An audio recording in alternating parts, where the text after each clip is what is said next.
तकरीबन 2000 भिक्षुकरी है, तो उनको रिहैबिलिटेशन करने के लिए ये रिहैबिलिटेशन प्रोजेक्ट है। जिंदगी और कुछ भी नहीं, तेरी मेरी कहानी है। अभी तक हम लोग 665 भिक्षुकरी तक पहुँचे हैं, जिसमें से अभी तक हमारे शेल्टर में 131 बेगर्स प्रेजेंट है। कोई मारता नहीं है, ये कभी नहीं मारते, नहीं मारते कभी नहीं।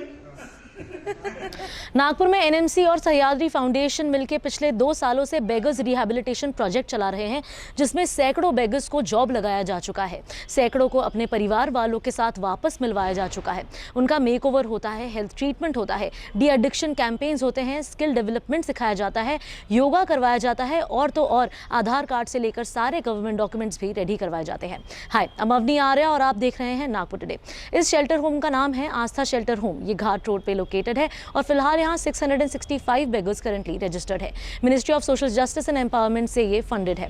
अगर आपको कोई भी ज़रूरतमंद दिखे सिटी के स्ट्रीट्स पे तो आप 9960327532 पे यहाँ के अधीक्षक गौतम नागरे को इन्फॉर्म कर सकते हैं। मेरे साथ इस वक्त सह्याद्री फाउंडेशन के डायरेक्टर मिस्टर देवेंद्र क्षीरसागर मौजूद है, जिनसे हम इस प्रोजेक्ट के बारे में कुछ जानेंगे। सर, आप हमें प्लीज़ प्रोसेस के एक बार वॉक थ्रू कर दीजिए, कैसा प्रोसेस होता है।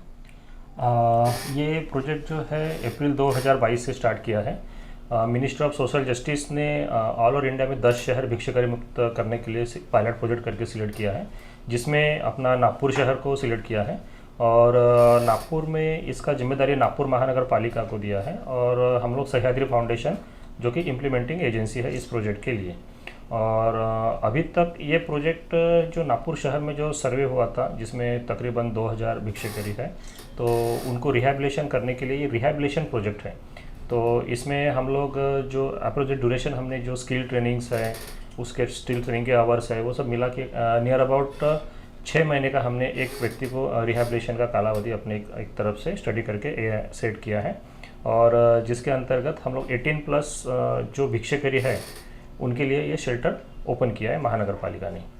और इस अभी तक हम लोग 665 भिक्षुकरी तक पहुँचे हैं, जिसमें से अभी तक हमारे शेल्टर में 131 बेगर्स प्रेजेंट है और 208 लोगों को हमने जॉब दिया है वाया द स्किल ट्रेनिंग्स और 296 लोगों को हम लोग जो ओल्ड है और कुछ उनके परिवार है काफ़ी अलग अलग रीजन से परिवार से दूर हुए हैं, छोटा मोटा झगड़ा हो गया, कुछ व्यसन्स है, तो ऐसे 298 लोगों का बेगर्स लोगों का हमने परिवार मिलन करा के दिया है। कुछ मेंटल्स है जो बाहर से हम लोग ट्रीटमेंट देके रीजनल मेंटल हॉस्पिटल में एडमिट करते हैं, वहाँ से ठीक होने के बाद उनका रेगुलर मेडिसिन यहीं पे होता है। ऐसे 18 मेंटल पेशेंट को हमने ठीक किया है। 39 जो ओल्ड एज बेगर्स है उनको ओल्ड एज होम में शिफ्ट किया, जिनका कोई परिवार नहीं था, ऐसे भी है। और जो कुछ एडिक्टेड है, जिनको अलग अलग तरह का व्यसन है, ऐसे 11 लोगों को हमने डी एडिक्शन सेंटर में एडमिट किया है। यहाँ पे मुझे बताने में काफ़ी खुशी होगा कि जितने भी बेगर्स है और मिनिस्ट्री और गवर्नमेंट की कुछ जो गाइडलाइन है जो बेगर्स लोगों के लिए, तो विदाउट एनी डॉक्यूमेंट्स, विदाउट ये हम लोग मेडिकल सर्टिफिकेट से उनका एज आइडेंटिफाइड करके सभी लोगों को KYC डॉक्यूमेंट हम लोग करा के देते हैं, जिसके तहत इनको आधार कार्ड निकालना, वोटर ID कार्ड निकालना, बैंक अकाउंट, इस तरह से सभी KYC के डॉक्यूमेंट हम लोग इन लोग का करते हैं और एक इनको मुख्य धारा में लाने का हम लोग का प्रयास चल रहा है। और हम लोग जितने भी बेगर्स हमने आज तक पहुँचे हैं, जिनको हमने परिवार मिलन कार्य के दिया, एम्प्लॉयमेंट दिया है, तो ऐसे जो बेगर्स है उन लोग को हमारे एक फॉलोअप टीम है जो कि आफ्टर काउंसिलिंग के बाद उनको फॉलोअप करता है और 1 साल तक हम उनका फॉलोअप लेते हैं, जहाँ पे वो जॉब कर रहे हैं। अगर उनको वो जॉब पसंद नहीं है तो दूसरी जगह पे, और ऐसे कुछ रीजंस आता है, रहने का प्रॉब्लम आता है वहाँ पे, जिनको परिवार मिलन कार्य के दिया, फिर से परिवार में अगर कुछ प्रॉब्लम होता है तो उनका भी वहाँ जाके हम लोग टीम हमारा काउंसिलिंग करता है। हम लोग का मोबिलाइजेशन वैन है, एक जो टीम है जो बाहर डेली अपना वैन है जो डेडिकेटेड वैन है, उस वैन में जाके उन लोग को सर्वे करके उन लोगों को सेंटर में लेके आते हैं। यहाँ लाने के बाद में उनका मेकओवर करते हैं और मेकओवर करने के बाद में वो आइडेंटिफाइड होती है कि वो वही बेगर्स है, उनको काफ़ी पूरा कम्प्लीटली चेंज ओवर कर देते हैं कि एक इंसान हम लोग बनाने का उनको कोशिश करते हैं। फिर नेक्स्ट डे से उनका एक आइडेंटिफाइड डिफाइन दिनचर्या है। उस दिनचर्या में सबसे पहले उनका सवेरे योगा होता है, प्रातः विधि के बाद में योगा होने के बाद में सवेरे ब्रेकफास्ट, चाय के बाद में फिर खाना, फिर ऊपर दोपहर में स्किल ट्रेनिंग का प्रोग्राम होता है। स्किल ट्रेनिंग के बाद में रिक्रिएशनल एक्टिविटी, इस टाइप से उनका डेली का रूटीन है। पिछले अभी 2 साल के अंदर इस प्रोजेक्ट काफ़ी लोगों तक पहुंचा है और नागपुर आईएम में जो नागपुर फर्स्ट के द्वारा जो नागपुर अचीवर्स अवार्ड है वो भी इस प्रोजेक्ट को मिला है। G20 में नागपुर और सिक्किम और चेन्नई में त्रिवेंद्रपुरम में जो G20 हुआ था उसमें भी हमने पार्टिसिपेट किया है और एक उदाहरण करके हमारे एक प्रोजेक्ट को सिलेक्ट किया है, उसमें भी काफ़ी अप्रिसिएट मिला है। मैं था मैडम, काम के ऊपर आया था, घर से 2 बातें हो गई थी, घर से निकल गया था मैं।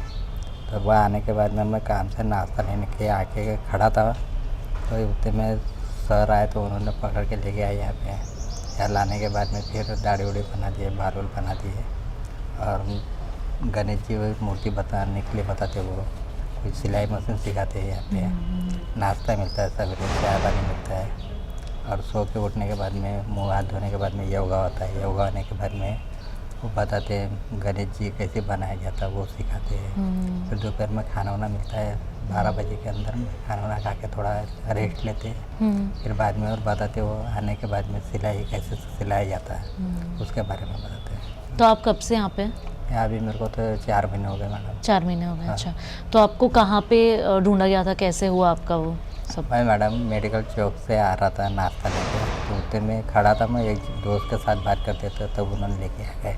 मेरे को अभी 6 महीने हो रहे थे। मैं घर के परेशानी के कारण थोड़ा बाहर हुआ, तो साई मंदिर क्या लगाया कि चलो काम धंधे करता था, पर लड़की एक्सपायर हुई थी, थोड़ा सा टेंशन में था तो भीख मांगने लगा। तो फिर इधर चले गया, यहाँ आ गया। यहाँ थोड़ा सा अच्छा है, खाना पीना मिलता, सब नाश्ता होता। अच्छा, तो अब यहाँ पे कुछ और सीखते हैं, कोई जॉब आपको मिला हो?